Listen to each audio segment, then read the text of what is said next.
ковбаси і старинний мотив, будто призрачний парус, існуває віков, і плавці розсвітять, знать кому-то до боли, ночи размечталась, и просто старик припомнился.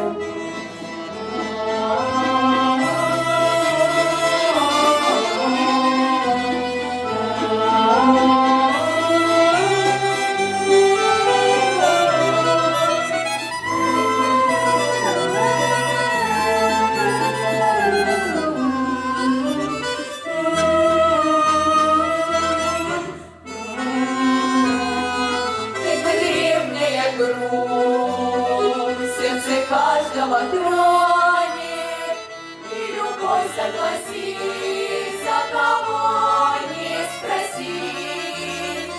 На Руси никогда не умолкнут гармонии, без голоса и как трава без росы. На Руси никогда